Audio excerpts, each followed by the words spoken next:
Heatley End. My name is Nick and this is Shannon. Hello. And we are two avid Carlton fans who, for the love of the Carlton Football Club, have decided to come together and chat all things Carlton and just talk some shit online and discuss our mutual love of the greatest football club in the history of this competition.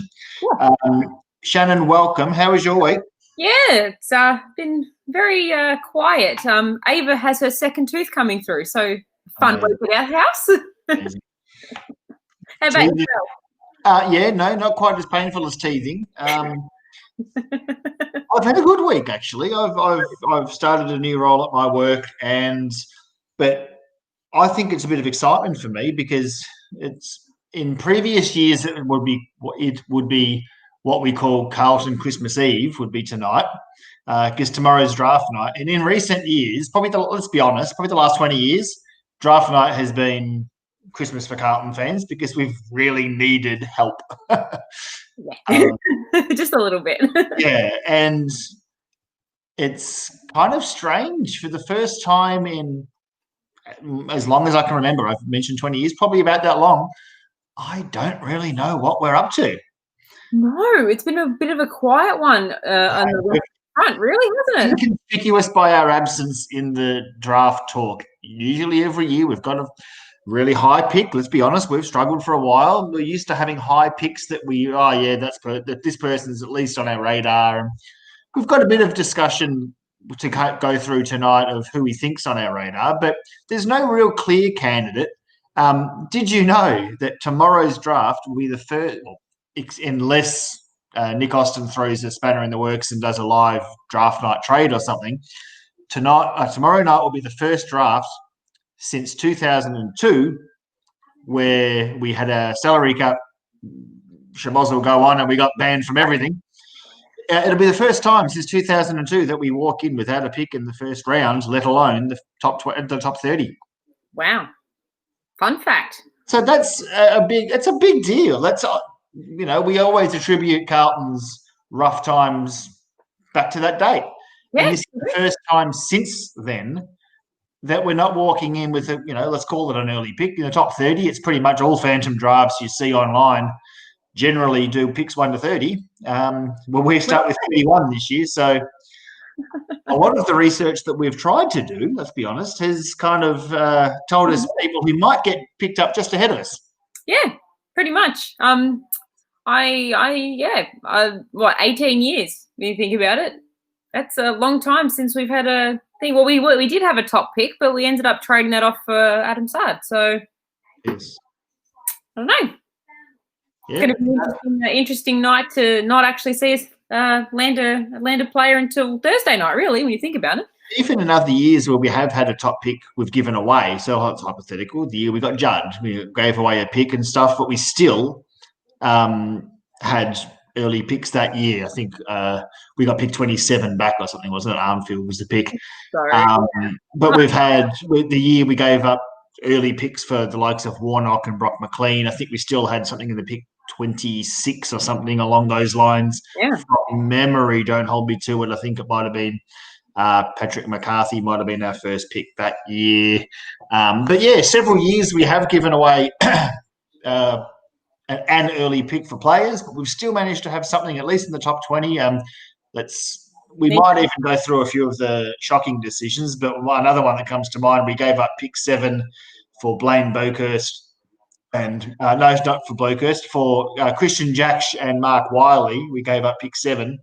But I think we also got a pick back, which ended up being Boakhurst. So again, we still had a big crack at it that year, but interesting. Yes. Interesting. It's a bit of a hit and miss. We've already got our first question. I love it. Bring it on. Yeah. Gavin, rumours are we're trying to get into the top 20 tomorrow. Heard anything? No. I haven't heard anything, Gavin, but that's what we were just saying. So unless Nick Austin has something like this up his sleeve, I think pick 31 will be where we start. I would doubt it because we would probably have to use 3 picks to fill our list. Yeah. I don't see us necessarily packaging those picks to get back into the top 20. We've kind of given up a future 3rd round pick, I think it was, in order to bump ourselves back up bump ourselves back up the order this year a bit anyway. So I wouldn't see us giving up another future pick to try and bump up again this year. No, I mean, next year's draft is meant to be very, very strong.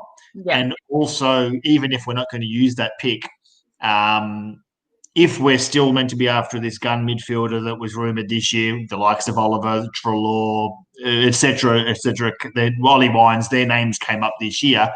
If we are going to go into the market for another A grader at the end of next year, free agency or at the trade table, I would be surprised if we're giving up. I wouldn't be surprised if we're trying to keep those picks for next year. Well, that could possibly be it, because I've heard this draft isn't as deep as the next draft. So it's a bit speculative. Because a lot of these kids haven't had a proper year. No, not with under 18. So you could take that both ways. You could say that, it's probably a bit harder to figure out who is where, but you could also argue that might mean that you're able to get a bit of a bargain. So someone who might be a top 20 player might fall to picks 40 and 50, etc. Yeah, well, purely because they just haven't had the opportunity to show it.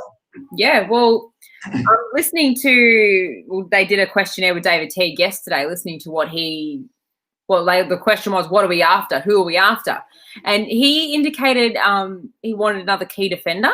Okay. Which was a bit interesting to me, considering that we've got Marchbank, we've got Nick Newman, we've got Plowman, Jones. We've got a very, very, very, strong backline and a lot of depth there. If any of our lines are strong, it's probably a defensive line. Yeah, so that kind of threw me a little bit. But then he went on to say another small forward or midfielder, that seemed to be more up our alley. He didn't mention anything about Ruckman, which was another surprise to me. So, I don't know.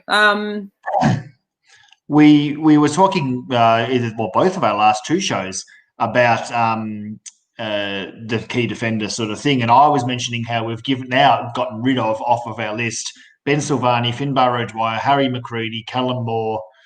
I think there's another one, but that's four right there. Did I say McCready? Yeah, anyway. That's four key the other one was Hugh Goddard. That's five key defenders departing our list this year. You probably have to replace it with at least one. Oh, yeah, that's what surprised me. Whether that pick is necessarily the early pick or a later pick, we don't know. That could mean anything. So, yeah, that makes sense to probably go for a key defender, but it probably depends on what pick they're looking at. Debbie O'Connor's come in. Did you listen to Cal Toomey and the boys today? No, I didn't, but I have seen clips of their podcast today. Where and someone maybe Walsh. Heard a lot of speculation. So let's get on Henry Walsh. You mentioned no word of a ruckman from Teague. A lot of people already in our comments are talking about Henry Walsh. What have we heard? What do we think? Your thoughts?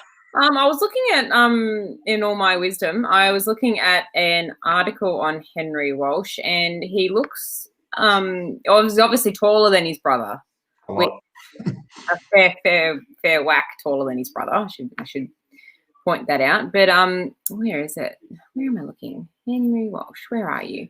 Yeah, no. So it was interesting fact that he was going to be. They're not saying he's going to be a high pick, which could work in our favour if we still are looking at someone that later in the draft and we haven't picked up anybody. But he's 203 centimetres and 87 kg, so he's actually built like that.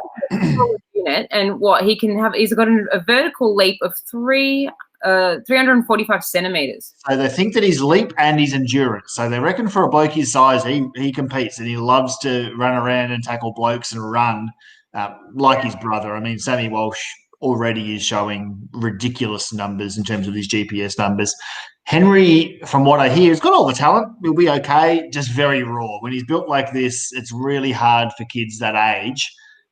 Ruckman generally, unless they're absolutely elite, and we're talking the Grundys, the English, that sort of going back further, the Matt Nui sort of vibe, or even Max Gawn. Very rarely do you see them in the first round.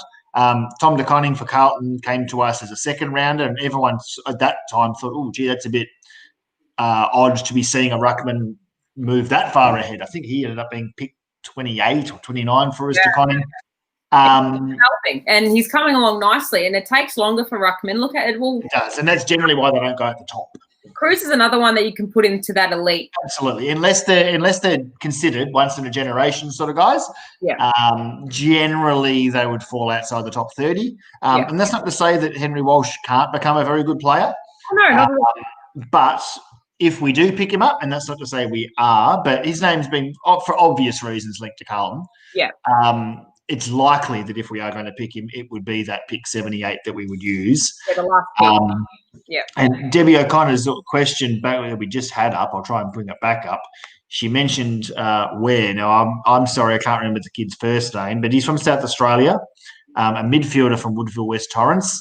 And I watched a couple of highlights from him, runs, carries, got a big enough body. I think he's about 188, which for Carlton fans, you're trying to put it in perspective. It's about Andrew Walker's size, so, not tall, not short, not like a Zach Fisher, but hardly a Cripps sort of size. And, what I watched, I quite enjoyed. Watched a couple of highlights of his ID today. That's good. The other name coming from Woodville would be, who did I say before? James Rowe. So I mentioned him on last week's episode. And week one. Well, that shows that I'm keen. So his name is still in the mix, and his name is still on my lips. Someone who I'm looking at thinking, that's what I want. He's a small, medium forward, tackles like a beast, jumps on people's heads when he wants to, and kicks goals. More importantly, I don't care what you do in life. If you're kicking goals, I want you at Carlton, because it's been a struggle for our club for God knows how many years. To be honest, we haven't really replaced Matthew Wright. People say how we haven't replaced Eddie. Well, Matthew Wright kind of filled a void for a couple of years. He was actually pretty good at filling that little small forward. He just popped up and he was there. He was good for one or two a game. He'd do his job, get you a couple of tackles. If you needed, goal creation, he would set up other goals. He was probably the only bloke we had for a couple of years. Yeah, that's true. Right. So I think he and Andreas Everett were our leading goal kickers, showing how good we were. So Rowe is someone who I would really, really strongly consider. Whether it is her first or second pick, I don't know. But I think that's what it is. He's kind of a lot of talk around him has him going about that mark in the 30s. So I wouldn't be surprised to see his name come up. There was another one whose name came up, and you and I were just talking off air about him, another South Australian. Holter. The Tommy Alvin haircut might be returning. Holter. I've heard big raps on this kid. Like you said, he's a tall midfielder from South. Big body, very good. Another big body in there to help Cripper. I wouldn't say another Brody Kemp. Oh, we need. Well, you can never have too many. The bigger the bodies, the better. Yeah, that's it, because you've got to hit the pack hard, and that's where your little Zach Fishers can get it on there and get the ball and straight into the forward line. That's what you want. And we've been crying out for help for Cripps. Well, Stocker, Kemp, and if you get another big body midfielder, as long as they're quick, we don't want to go in too slow. Setterfield even, some big bodies. Let's get them around the ball. Let's stop being the team that gets beaten up on. Let's start being the team that beats up others. Oh, can we? That'd be great. Thanks. Heaven forbid, yeah. Oh. Cheers, Squad's time, Jim. We love our TDK. Yeah, absolutely, we do. Stay tuned for some announcements around Tommy de Koning. Cheer Squad related. Everyone, well, not everyone, but a lot of people may know that Cheer Squad sponsor Tommy, and we have since his debut, or since his drafting, I should say. But yeah, stay tuned, because we might have some news about our sponsorship of Tom and other players coming up in the coming days and weeks to announce. There's a big surprise coming. There is a big surprise coming, and we don't say this too flippantly. Shannon and I are genuinely excited to announce. We won't be doing it tonight, I'm sorry, because we are embargoed until it's official. But Cheer Squad, for the past couple of years, have sponsored Tom and Nicola Stevens in the AFLW. Yep. Last year, we picked up a young fella named Cade Simpson, who who, I mean, if the opportunity to sponsor Cade Simpson comes up, you jump on it. And we got to be part of that. It's a shame that we didn't get to see him much in his final year. No. But we got to at least honour and show some love for our mate Simo by, sponsoring him as a personal player sponsor for the year. But replaced now that Simo has been retired, another opportunity has come up, and we're very excited. We are giddy little schoolgirls. That's what we are. Life's coming full circle for us. That's all we can say, and we hope to share this announcement with you pretty soon. Coming for sure. So let's go back to the draft. Is there any other sort of player you think that we should be hitting up? Johnny's saying changing again from picking running players back to best ball users. I'm up for that too. Yeah, no, take it right back to where it was when we were kids. Have key position players and not have, just any old person. Like we've had list cloggers in the past. Sure. And I would like to see who we have on our current list be key players and bring in players that specialise in specific areas, like have more key forwards, have midfielders that, having swingmen even. Like I know there was talk of Zach Williams playing defence, midfield. In midfield, I think. If he's coming on that salary, but we wouldn't be getting a player of his calibre just to put him on a half-back, I believe. I think he's a midfielder for us. Going back to the questions that Tiggy was asked yesterday, they're going for a more faster ball movement approach. Good. Which is what, he said he's had time to reflect on the year that was, and they're looking to bring in some key runners. So why not? If we can find a decent kid that give us longevity, I won't say no. You mentioned like the swing man and that sort of thing. I've got the opinion that we've got kids like Kemp coming through. Now, he said he wants to play midfield, but did I hear during the week, might have been Barker or Dale Amos said that he's actually at the moment training with the defensive team. Very interesting move, that one. Yeah. I didn't see it here. I was saying I'd be playing him as a forward. Wrong. But there's a handful of players who, Carlton supporters, and I want everybody in the comments to try and hit us up here. We often hear players, why are they playing them out of position? So a lot of people think Petrevski-Seton isn't a defender. He should be playing more midfield. A lot of people are saying the same about Tommy Williamson would make a good wingman. We're trying to find the right balance, the right mix. Yep. There are opportunities. You said before, John said about ball users rather than athletes. Now, I'm going to go back to what I was saying last week with my unpopular opinion about Ed Curnow and Murphy, but Curnow will run all day. Curnow will bust his ass. He will tackle. He will chase. He will run. He'll do all the right things. But when the ball gets in his hands, he's not the player you want to be getting 30 touches. He's not that guy you want delivering it inside 50. No. That's where the likes of Williams and Sard and Walsh is very, very good at it. Delivering the ball inside 50, Jack Martin, these are the hands you want the ball in. Even Doherty, dare I say it, these are the sort of names that we want delivering the ball inside 50. I watched a video today. The Cheer Squad actually put one out, or shared one from another page of Jeffy Garlett running off. Gave a handball off, got it back. Gave a kick off, got it back. Gave a handball off, got it back. Delivered it just lace. I'm pretty sure it was for Fowler. He hit lace out or Waite. Might be Jared Waite. Hit lace out. Hits them on the tit from 55. And it was just poetry in motion. That's the footy I want back. And I think the Sard can bring that. Oh, 100%. I even think Zach Williams can bring that. It's just our 50 last year was a lot to be desired. Like we weren't lost of getting the ball. Like we were getting the ball. It's just when we got it, we just didn't use it. We get to the midfield, the midfield line, and then we just either bomb it in or we just kick it, we chip kick it and we land at their feet. We want someone who can actually hit them, lace out like Murph used to with Fev. Yeah, there was back in the day we had a midfield of Judd, Murphy, Gibbs, Stevens, Scotland. They never missed targets. That crew never missed a target. And if you were a forward, and I think there's also a bit of onus on the forwards as well. That forward line they had to kick to was Favola, Fisher, Betts, Scarlett, Waite. They were very structured. The same six every single Andrew Walker. The same six every single week. Were turning up. We've had no continuity as a forwards group, so it's really hard for that structure to get right.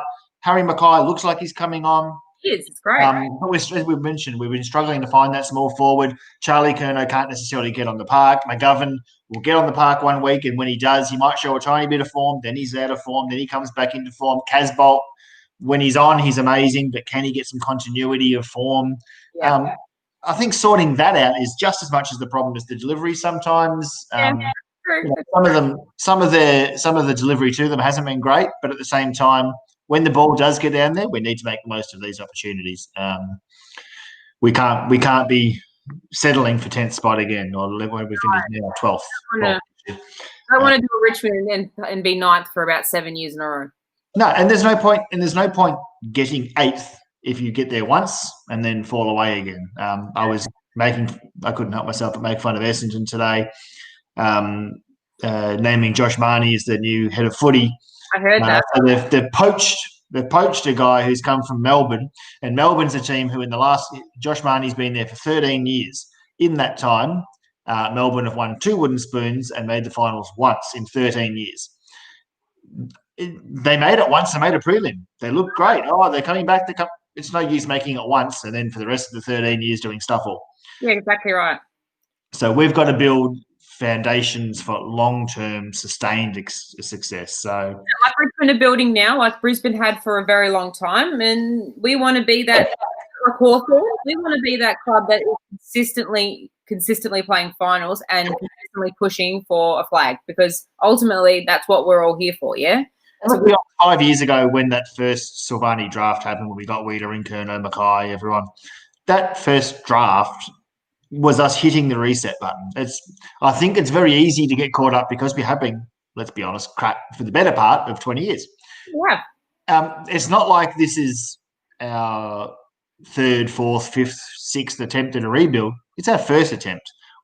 After 4 or 5 failed attempts with previous administrations and previous incarnations of Carlton, 2014/15, we finally the penny dropped. And Lejudice and at the time Stephen Trigg, okay, we're going to put this properly into place and back Silvani to make a complete overhaul, whatever you need to do. I think we've had since then about 100 list changes or something since then, all necessary. And we hit the reset button properly, and now we're starting to see it's taken us 5 years, but we're now probably there, Yeah, well, they're only going to go to a handful of drafts and then bring in some experience. And now we're starting to do that. You can't argue when you bring in the likes of Williams, Sard, and Fogarty looks very good too, but those are first 2 especially. When you're bringing players of that calibre in, and Jack Martin last year, we're starting to really hit our strides here. Yeah. Frank Liparata, yes, I agree. We hate Essendon. We do hate Essendon. And Frank, I've said how 2015 we hit the reset button. I don't think Essendon have realised that they're about to be where we were 2015. So let's hope if they don't realise, and it takes them a few more years for the penny to drop, and let's enjoy their absolute shitness while we can, because God knows that those pricks made fun of us when we were bad. So about time we give them a few receipts. What do you reckon? And we'll pay the favour. Oh, tenfold. Essendon should be shot with their own shit. Well, yep. I had a giggle. Sorry. Ronnie Rowe. Most importantly, we got Luke Power in on the development team, and that's the sort of thing. It's all well and good getting these kids in. We've got to develop them. It's not. It doesn't just come from list changes. It comes from the back end. It comes higher up. Like it started with Brendan Bolton. He got the ball rolling. Yep. And he's passed the baton on to David Teague, and David Teague's going to get in whoever he wants now. Well, I know he said that he wants to get in people that, good people around him. If he gets good people around him, the vibe at Carlton is just going to continue to be totally right. Neil Craig was someone who was very well thought of at Carlton and stuff. He was like a senior assistant to Bolton in many ways. And that extra experience, that extra sort of people who have been associated with success is what I look at Luke Power and I say he played in 3 premierships, but I've got a feeling that, at under 18 level or at other levels of coaching since, he's achieved success himself. So very highly thought of. He's been part of the AFL Academy, knows a lot of the kids coming through with their strengths and what sort of players that other clubs are looking for now. Oh, so, yeah.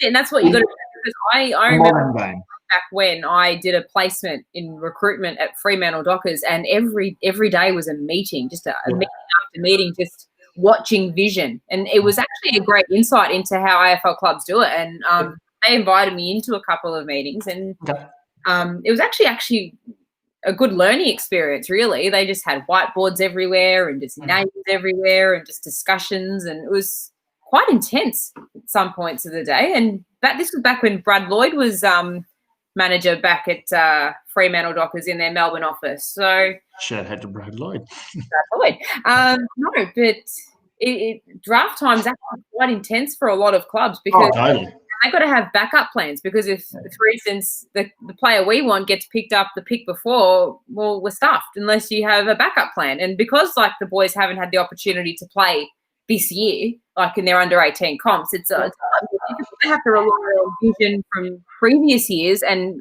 interviews, pretty much. Yeah. And it might actually, we mentioned that a lot of Carlton's targets seem to be coming from the Sandful. So the Sandful and the Waffle, for the most part, managed at least some of a season. I think the Waffle only had like 6 or 7 games, but at least those seasons were able to complete themselves. So a lot of the top-end talent that we're seeing seem to be coming from SA and WA. So maybe we see a handful of Victorian-based kids fall down the order purely because they just haven't had the vision to see them. I'm thinking of Patrick Cripps. So 2 months before we drafted Patrick Cripps, he wasn't even in the frame for a top 30 pick, but just came that last 6 months of his development between the ages of 17 and 18. He'd already hit puberty and stuff, but he just grew into this monster. And I remember all of these rumblings of, geez, there's this kid coming through and, watch out. And out of nowhere, we picked him up. I think it was pick 16, wasn't he? Something like that. Natalie's was considered out of nowhere as pick 16. And look at the bloke now. He's one of the better players in the comp. Oh, he's scouted as one of the best players in the comp. And we've got him. And we want to keep him. So we better put a fire up their butt and make sure we keep him. So that last year of development is my point of that's really important. That's what really makes or breaks. There's so many kids I've seen, I've friends with them, I've played with them. So many kids at pick 13. Natalie, thank you so much, Patrick Cripps. A, Nat's like the best at trivia, but B, Patrick Cripps related trivia, she's a gun at it. Like a specialty trivia subject. You could go on hard quiz just and talk about that. But I've seen so many kids who, as juniors, just dominate. They hit 17 and something just isn't right. They just maybe it's something that happens to boys, and I'm sure it happens to girls as well at that 16 to 18 period where your priorities change, what's important to you in life changes. You get a lot of things distracting you. God knows you do. And is footy what they want? And a lot of some kids, they go like that. Some kids, they go like that. I know a lot of people change their mind when they hit 18. Like, it's just how it is. Like, yeah, not just with football, that's in careers. God, since I was 18, I've had about 14 different careers. I've had about 4, 5. So I'm still not sure what I want to do, and I'm nearly 30. So there you go. 32, but that's what it's like. Natalie Gasper wore the number 16 Guernsey. Well, I'm going to pretend that that's what I meant. I did know that number 16 was associated somehow, so maybe that is it. Shan, is it time? Let's get some unpopular opinions going. Everybody in the comments, hit us up. We want your unpopular opinions. We want to share some of yours. So Shannon and I are trying to make this a regular thing on our show for us to try and get some not heated debate, but fervorous debate going. Yeah, healthy debate going. We want everyone in the comments, hit us up. What's an unpopular opinion that you hold that you think that everyone else might think is unpopular? Shannon, you can start us off. I sense a bit of a theme starting from last week's when you mentioned Ben Silvani. What's this week's unpopular opinion? Well, Ben Silvani was week 1, but I think my unpopular opinion this week is that love him to death, but it might be Jack's last opportunity to show us something in 2021. Jack Silvani, Jack Nunes, Jack Martin. Jack Silvani. No, I love the kid, and he's shown a lot so far, but is it enough with the likes of Williams coming to the club, with the likes of Sard coming to the club, with the likes of Kemp coming up? Like, is he going to be able to keep his position every week? Like, a lot of people have him in their best 22, and He's shown a lot like that. Like last week or the week before, we were talking about Carlton memories, and we are talking about his game in Perth last year. Yeah. Like beforehand, we were not going to lie, giving him a lot of smack.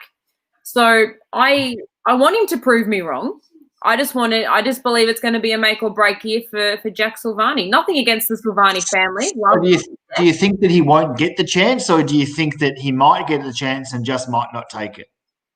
Or do you think he will get a chance and it's up to him? This is your last chance. Yeah, pretty much. Like Tiggy will give him an opportunity and he'll go, show us what you've got. Yep. And give him a couple of games to do so, and it'll be proof in the pudding if he can retain his spot every week. I think that Jack is an interesting one. I probably don't necessarily have him in my best 22, but I'm going to look at the games from 2020, from this year. He played the first 4 games of the year before he got hurt against Essendon. Yep. That tells me that he's in their best 22, or was at least at that point, in their best 22 plans. And I don't think he was necessarily playing poorly in those 4 games. He was far from our best, but far from our worst in those games. So I kind of agree with the whole make or break thing. It is the last year of his contract. That's the angle I'm going for, is the fact that give him the opportunity and prove us wrong. Prove me wrong. I want to sit here in 12 months and go, Jack, you proved me wrong. Good stuff. Like, I don't want to be that person that goes, oh, I don't like him, this, that. No, never write anyone off. Hey, look, with someone coming with Liam Jones. I mean. Oh, he was written off by a lot of people. And look at him now. Let's be honest. At one point, Liam Jones looked like one of the worst trades in Carlton's history. I'm going to be really honest about that. There was a point where I thought, what the hell did we do getting him in? And now I couldn't imagine life without him. He's a genuine stalwart of our club at the moment. His head saved us against Essendon. What a great way to use it. He's and a really loved figure at the club. He went from the whipping boy, and we've talked about whipping boys and stuff at our club, to a very loved member of our playing list over a number of years now. So it can happen. Dale Thomas redeemed himself with Carlton players, with Carlton fans. Sorry, Dale Thomas came to the club, and after a handful of injuries, became a lot of players' reason to vent. And by the time he left, everyone loved him. Casboult's gone through it. Many players have. Yeah. Well, that can be our best segue ever into leading into my popular opinion with another player who I hope becomes someone like that. I'm going to go out on a limb, and my unpopular opinion is I think that I'll even expand upon that. I'll go all out here. That a lot of the not even anger is not the right word. A lot of the just disappointment and directed toward Mitch McGovern is unfounded. Okay. I think that Mitch McGovern has a future at Carlton. A lot of people disagree with you. A lot of people will disagree, but I think that there's enough there to work with. Do I think he's the next Jonathan Brown? No, I don't think he's Jonathan Brown.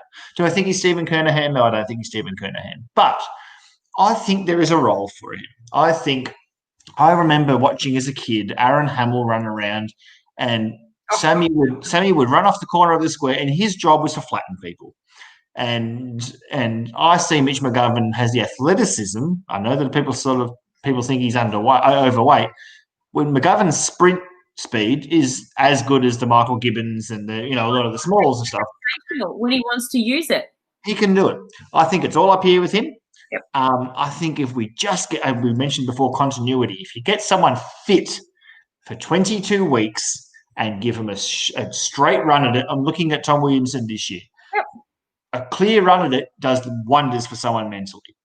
And I think that's all that Mitch McGovern needs. I think if you get his head right, get his body right, that will then sort out his head. I think it's all mental with him. It's definitely all mental with him. I think so. When he gets a run of it, he actually can show us why we picked him.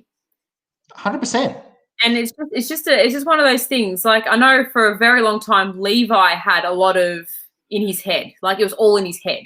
100%. Levi Casboult set shots at goal. He kicked a goal against Geelong this year on the boundary, like a snapshot. took 2 steps and then just bang, didn't even think about it. It was a second nature of just what to do. When you put him 5 meters out directly in front, he overthinks things. And I genuinely believe, I'm pretty sure it was the Port Adelaide game. He hit the post, the ball went straight down the other end. They kicked a goal, and that kind of started Port Adelaide's comeback. They ended up beating us after the siren. I genuinely think if Levi Casbolt kicked that goal, we would have been 3 or 4 goals up the top. We would have beaten the eventual, what are they, prelim finalists. 100%. I agree with you. And I think away from a grand final they were, but we would have beaten them. Oh, 100%. And there you go. You got your first person that doesn't agree with you. Bruce, sorry, dreaming. He's slow, can't get the ball, slow decision maker. Strongly disagree on the fact that he's slow. His sprint speeds are probably in the top 10 or 15% at our club. So I reckon he'd be in the top 8 or so at our club in terms of his sprint speeds. Can't get the ball. Well, yep, that is a decision, A, for our forward structure. That's also a decision on where we were saying effort. I think that's his biggest issue. I don't think that his problem is his speed. I think his problem is all up here. I think physically he's got all the capabilities we need. All mental. And he's already back on the track from what I saw yesterday.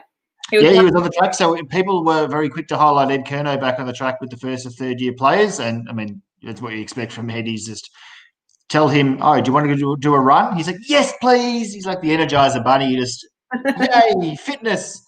But the likes of him, I think I saw a handful of the other senior players back training, and McGovern was one of them as well. Could not agree more about McGovern. Thank you, Todd. And more importantly, he's a very good kick for goal. He is a good kick. I reckon he's a good field kick too. A handful of times this year, he didn't show it, but again, a lot of these blokes, it's all up here for me. Yeah. Unpopular opinion, Heath Buck. 2 captains don't work. I love it, Bucky. Yes. I love it. Do I agree with that? I don't think I agree or disagree with it. I think it has to be the individual, but if I have to pick a side, I kind of agree. This isn't a slight on Cripps. This isn't a slight on Doherty. I believe that one clear voice as a leader. You have many leaders at a club. Yeah. So I don't necessarily see the need for 2 of them to be called captain. No. Me either. I'll agree with that. And that goes for our women's team as well. We've got Loynsy and Karen Hamilton. Yes, they both have different strengths, just like Doherty and Cripps have different strengths. But Hawthorn kind of floated this for a while. They had both Hodge and Mitchell. And I believe that Mitchell was very well suited to captaining a group of boys at Hawthorn. Okay. There came a time where they were developed and they were ready, and they put Luke Hodge, who is a leader of men, and he took them to there. I think Cripps and Doherty are kind of a bit similar in that regard. Yeah, that's a good call, Bucky. What do you reckon, Shannon? Do you reckon 2 captains? Does it work or not work? Well, I've actually been involved as 2 captains. You were a co-captain? Yes, I was a co-captain, but this was. And where did you finish in the ladder? We made the prelim final, actually. Oh, well, it worked. It worked. No, this is back in juniors, though. So back then when you're leading a bunch of 13, 14, 15-year-old girls, it didn't really make a difference. But I know Melbourne floated it for a little while with the 2 captains, and we all know how well that worked. And I think one of the boys ended up, his career was a bit up the crap. But I don't know. Like, I feel when Cripper had it, just Cripper, he was actually all right by himself with the guidance of Docker being off the field for all of 2019, to be honest. So I'm not against it, but I'm not really for it either. But there's nothing. I'll be honest. There's nothing I've got a strong opinion on. No, but if I have to sit down and think of it, I don't necessarily think it's like, I do like the idea of one clear voice. You have a leader. You've got many leaders at a club. Kate Simpson is a leader. Mark Murphy is a leader.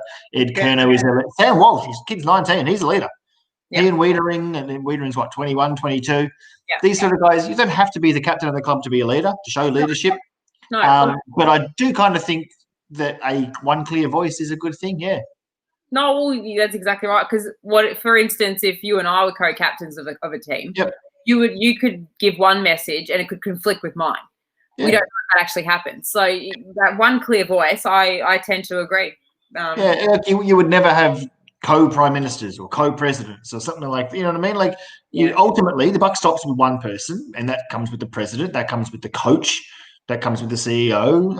Ultimately, I reckon that should be the same for the captain. I don't necessarily have any strong opinions either way, but in theory, thank you, Bucky, for bringing it up. I actually like that one. McGovern just has to get more engaged contest to contest, and he'll get fans behind him. Good call. Show your intent. Fans will get behind you. It's all we want. Andy Jones, unpopular opinion. Here we go. While our best footy is finals material, we look like the worst team in the comp when centre breaks don't go our way. Agree. The 666 probably didn't help us, let's be honest. No, I agree. That's what ultimately we weren't able to put a player behind the ball and stop those hemorrhaging of goals at a time. No, and that's our problem, because once that ball gets out, when you look at the game against Brisbane, that last game, when they got that ball out, we looked like an under-18 side. We looked slow. It was like we hadn't actually switched on from the get-go, and we looked like the worst team in the comp, and we are far from that. I think the worst team in the comp made us look like the worst team in the comp, and we're not going to mention that game. No. We're not going to talk about that game, but that game that we're not going to talk about, centre clearances. That was our worst. I think not get the ball in our hands. I think that's what he's referring to be honest, that game that shall not be named. That was probably the worst game of football I've seen us play in a long time. Even when we were at our worst, we were more competitive. I do not recall. I do not recall. We're not going to ever. There's one thing I can promise everybody: we're never actually going to analyse that game that, in our opinion, didn't happen. Melbourne had a coach who lost the playing group when Grimes and Trent were co-captains. Yeah, look, more captains doesn't necessarily mean more leadership. You could be a captain, but not a great leader. Oh yeah, yep, yeah. Right. Kane Johnson. Kane Johnson at Richmond. I remember seeing Kane Johnson win the toss round 1 versus Carlton. I wouldn't have a clue of the year. Don't hold me to about 2005 or so, maybe 6. And he was their captain on the day. Won the toss round 1. Said, "I'm going to kick that way." Goes into the centre clearance. Trent Noble was the ruckman. Trent Noble hits the ball down. Yeah. Very random memory. Noble hits the ball down. Clearest hit out to advantage you'll ever see. Straight into Kane Johnson's hands. And he kicked the ball 65 metres inside 50 that way. Right. And hit Jared Waite. Not Waite. O'Halpin. O'Halpin got the first goal. And I remember that. I think it was a bit later than 2005.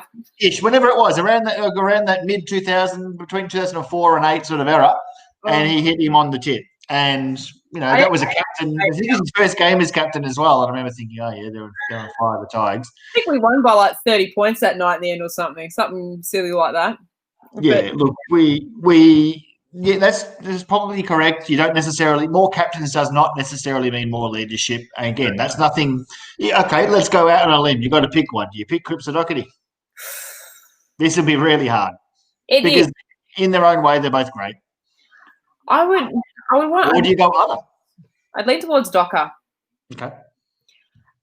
Purely because I think Cripps gets inside his own head a little bit too much. And I suppose, is that his fault, or is that everyone else not giving him the help, so he thinks he has to do it himself? Well, it could be a bit of both, because I remember, like Teague mentioned in this great chat yesterday that he had, that Cripps has been on the phone to him pretty much this entire off-season with ideas of what he wants for the playing group. That, for me, shows a good captaincy. But in terms of, like, Teague mentioned that Cripper kind of stepped back a little bit this year. That's probably why we didn't notice him in games as much. So it's just like, and I just feel that, I don't know, it's just something about Docker's personality. I'm just drawn to it. It's actually his leadership to me was him sitting watching every game from the sideline last year. Yeah, that's great stuff, and a sign of a leader. Look, if Nat Gasperi, I pick Ed Curnow. So Nat's turfing them both away to go for Ed Curnow as captain. Look, if I had to choose someone other than our current captains, I'd be picking Wiedering. I think Wiedering is the next captain of our club. Not a lot of people are saying Walsh. I think it's Wiedering. I do. He's another Humphrey. He appears very quiet. I won't say much, but when he does, it means something. Yes, and we've witnessed him when he said something, and it's very smart kid. Debbie kind of saying they have very different roles on field and off field, and that's correct. Yeah. There's nothing, I necessarily don't see anything wrong with two captains, but at the same time, it's not necessarily something that is something I'm committed to. I don't necessarily think it's I don't have a strong opinion either way on this, which is probably the whole defeats the purpose of this show because we're meant to be trying to have strong opinions on things. But yeah, on and off field, I agree. Doherty seems a real club man, and Cripps seems on game day real focused. Great trainer as well, but sets the tone in a football capacity rather than a strategic capacity, should we say? So that's where they're completely different, but probably work well together. Yeah, they would complement each other, but do they necessarily both have to be called captain to complement each other and to work in that dynamic? Probably not, but is it wrong that we've got two? I don't necessarily think. Cheers, squad. I like the comment. What, make Jovan captain? Make him captain. He's already the cheer squad. No, he's president again. He was for a while. We thought he might be called coordinator, but he's a president. We've always called him Prez. He knows it. Co-captains is fine, I feel. Sean says they complement one another, both playing hurt or underdone this year, expecting a massive lift from the pair in 2021. Yep, very good call. Yep, great call. And I think we're confusing form with leadership for both. Yeah. Cripps has set the bar so high that anything short of that, we think, oh, he's kind of disinterested. Like people thought he was going home to Perth, for God's sakes. That's not happening, everybody. That is not happening. Cripps is going nowhere. The rumours are that he's signed or in the process of signing, agreeing, working through a 4-year extension, which would mean from now 5 years more. None of that stuff. Don't worry about that. We're not breaking any new news on here. 4 years is what we've been mooted that is working through it. But I think, again, Sean's quite right there. Expect them both to lift. You really got to think for Sam Doherty that he goes all right after having a tumour removed. That's a massive, massive deal for us. So we've got to, wish him the best and hope that he can come back properly. Nick Dygan, like that, Rob. Where are we? Oh my God, Robbie. The man who could have been captain is what Bruce said as Dygan kicked his 4th for the day in 2013. The man who could have been captain, and what a man. He came in for Brock McLean that day. Just going to drop that little. He did. He had his red. It's always incorrectly reported that he had a Subway before the game. It was a Red Rooster flavour sub. Wow, from the actual ground itself. From the ground, they had the Red, where the Red Rooster stall is there. He had one of them. The Red Rooster flavour. That's what he had. But because they had a sub at the end, Subway's always gotten free credit for something it didn't do. I love Nick Dygan. I could talk for hours. I could write a thesis on my love for Nick Dygan. I could write one. So let's go ahead and we'll do it. Have it ready. There is no use for two captains. One strong voice captain is good enough, whoever it might be. Don't necessarily disagree or agree either way. Hello, Darko. Todd Whitaker, he slipped on his ass when he did. What an ass it is. He's a very, very handsome man. What else have you got for us, everyone? We want to hear unpopular opinions or anything else. Do you have any players that we... Yeah, who should we be looking at draft-wise, guys, tomorrow night? What do you want to see us pick up tomorrow and Thursday? Let us know what you guys think. Do you think we need another ruckman? Do we need a forward? Do we need a midfielder? You tell us. Let us. They do like previous years where they do the first round tomorrow night. Is that what they're doing? And then they split it into 2 days. I'm pretty sure. Like last year where we got Kemp and Philp early and kind of brought them up the order. Yeah.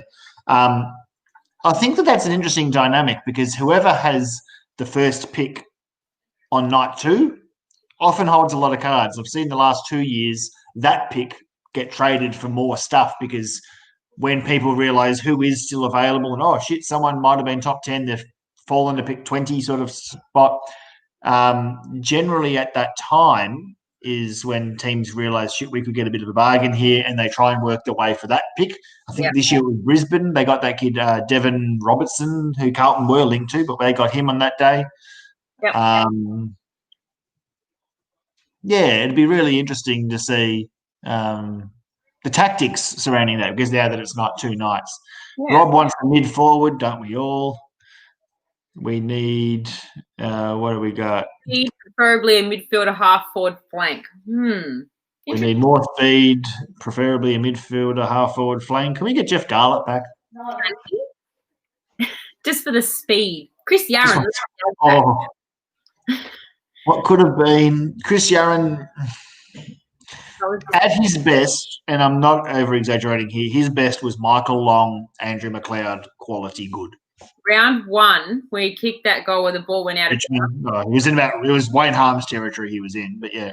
Oh, that goal. If there was a off the MCG, it doesn't exist anymore.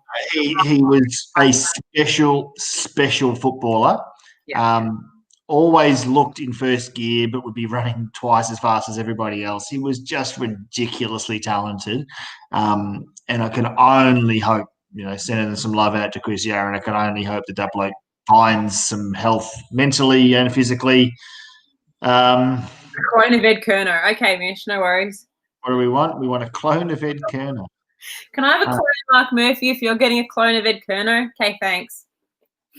Someone's sleeping on the couch tonight. Did you sleep on the couch last week? I forgot to ask. I didn't. I didn't. So she forgave me, but I don't know if I was a clone of Ed Kerner. One's enough, mate. Come on, don't be greedy. Look, I reckon we've got to start doing a few shout outs and promotions and stuff here, because everybody who is a fan of this channel and Carlton Live have a very, very loyal following, and thank you everybody who is in our comments and who is taking part tonight. But Carlton Live have a Christmas party coming up. You're going out, Nishat? I believe so.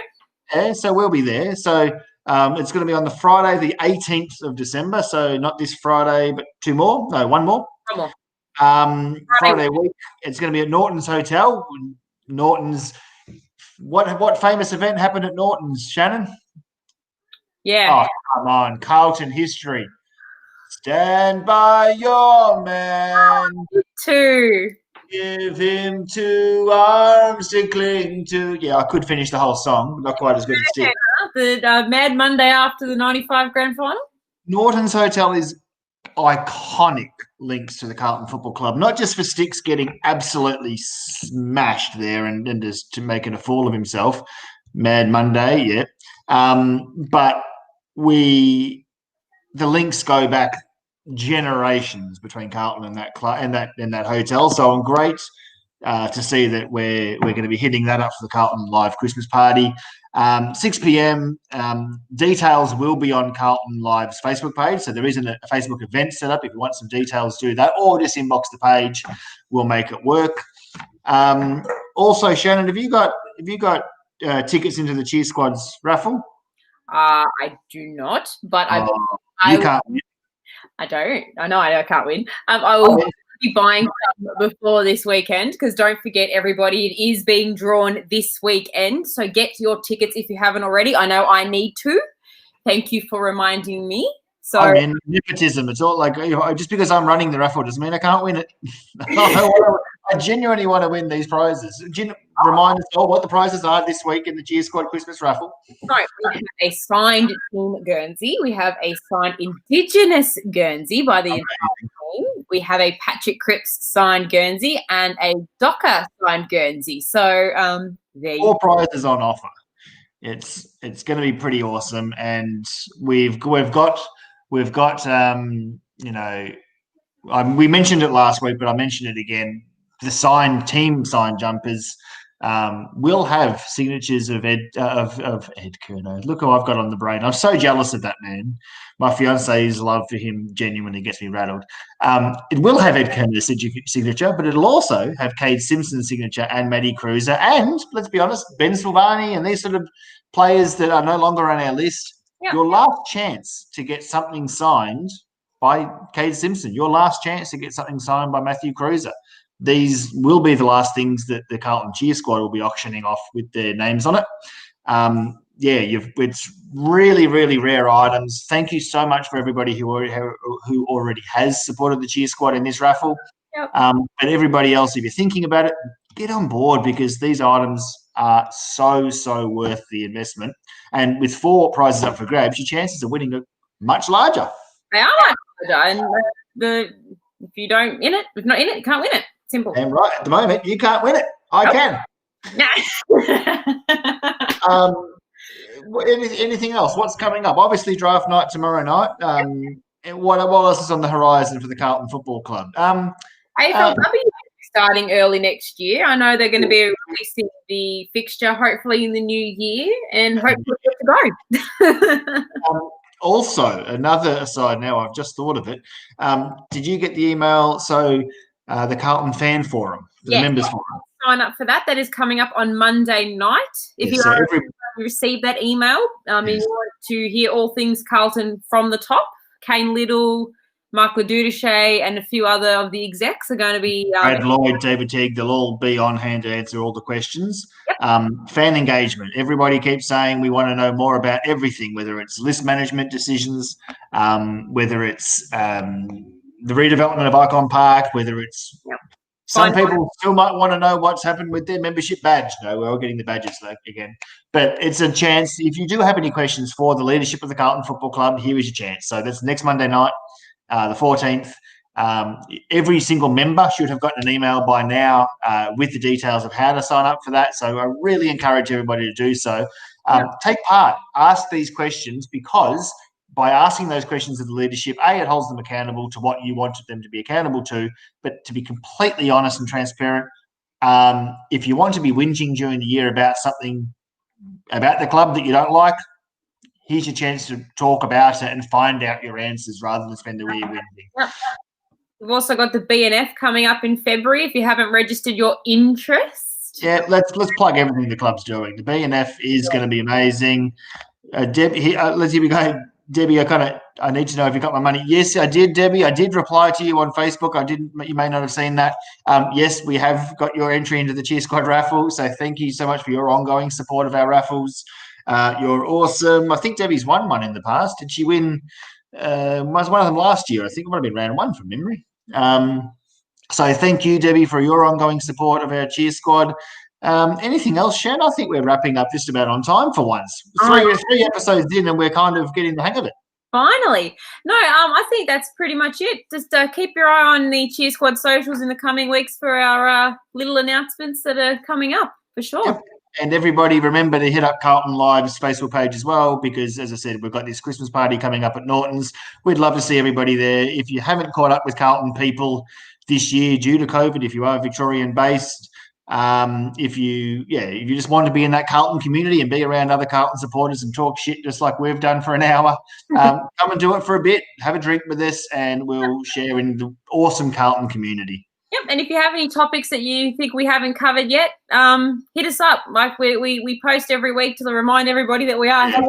Please give us some topics to speak about next week. And believe. Surely post-draft we'll have a lot to talk about next week, so I'm actually really looking forward to it already. It'll be really interesting. And I'm sure if it's a Tuesday night, it'll be the night after the members forum. So we're going to have a lot to talk about, I'm sure. And I believe, Debbie, I came second to you in that raffle last year for Mark Murphy round 1. I was very upset that night. When it comes to Mark Murphy, this one, I nearly pointed the other way. When it comes to Mark Murphy, this one gets very territorial. I do. I've loved him since day one. Yes. Sorry, Debbie. You did ask a question during the week about the VFL. So really quickly, before we go off air, VFL is kind of getting amalgamated with the NEFL this year. Carlton are fielding a standalone side, a reserve side. No formal structure has been announced yet, as far as I'm aware. All I know, a lot of teams in it. If they're mixing the VFL teams in with the NEFL comp, there's about 18 to 20 teams from memory. So they might even do conferencing, maybe similar to what the women are doing, maybe. But it hasn't really given us much information in terms of what the structure is going to look like. Unfortunately, Debbie, I did have a look at that for you. It's just one of those wait and see things. I think they're just going to wait and see how the rest of this year pans out and how the start of next year pans out with this virus that seems to still linger. So I think the AFL's kind of holding off on not only with fixturing, but actually organising what the systems will look like as much as they can until they know what it can look like. So At the moment, we're still learning. At the moment, I believe that Boxing Day test in Victoria is set to have, at the moment, 30% capacity, but there is rumours that that might even by Boxing Day be increased to potentially up to 50 or higher percent. So if that's the case, then through the Australian Open, the A-League starts, AFLW, etc. That'll give us a lot of idea and a lot of scope of what they'll be able to do. Whether we like it or not, I don't think we're going to be getting many fixtures until quite close to the seasons, which is not great for tier squads or anyone who travels, because we want to be able to organise our year. But I think we're going to be have to go with the flow, grin and bear it. Unfortunately, it's just the consequence of 2020. Unfortunately. Absolutely. Andy Jones, thanks, Legends. Go Blues. Back at you, Andy, one of my favourite WA Blues members. Andy's not only a WA Blues member, but his personal business sponsors the WA Blues. So that's the sort of support that I love, not only about our Carlton community, but in particular people like Andy. I think that's what I love about our club. People putting their money and their passion and whatever resource, time, energy, into making it what it is. So thanks. Thumbs up to Andy. Shan, it's been a pleasure as always. You too, Nick. Been a great chat tonight, and same time, same place next week. I'll be here. Sounds like we're going to have a hell of a lot to talk about next week. We will definitely, because we're both going to the forum. It's going to be a big fallout. I'm looking forward to it. All right. Thank you, everybody, in our comments. Thanks, everybody, as always, for taking part.